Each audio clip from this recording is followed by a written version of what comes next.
islam, terreur et four crématoire, Mélitopol est devenue la forteresse des Tchétchènes et cela inquiète Poutine. C'est un article qui nous plonge dans cette ville de Mélitopol qui a toujours abrité une certaine résistance. Des attentats s'y sont produits depuis le début de l'occupation russe en mars 2022. Une résistance que les hommes de Kadyrov, qui ne sont pas réputés pour être des tendres, veulent littéralement mater. C'est à Mélitopol qu'ils ont établi leur base. Des hommes qui se disent prêts à mourir pour la ville, située sur le passage de vers la Crimée.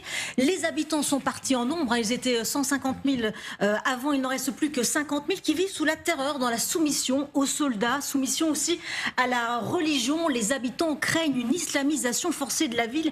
Le journaliste raconte qu'il y a beaucoup d'enfants qui mendient dans cette ville et que certains saluent les soldats d'un salam alaikum. Voilà, selon la Republica. Les disparitions sont nombreuses. Les raids contre les opposants sont réguliers.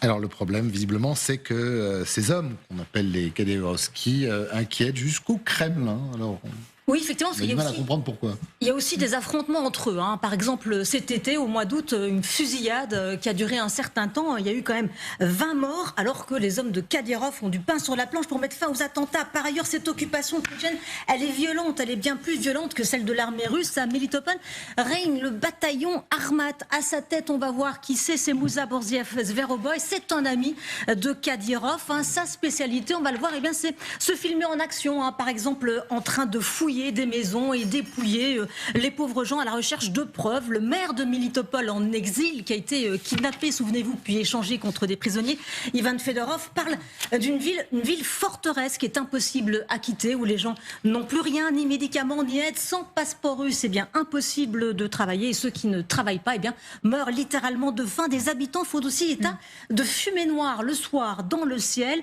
Des crématoriums, disent-ils, pour brûler les morts, selon certains témoignages.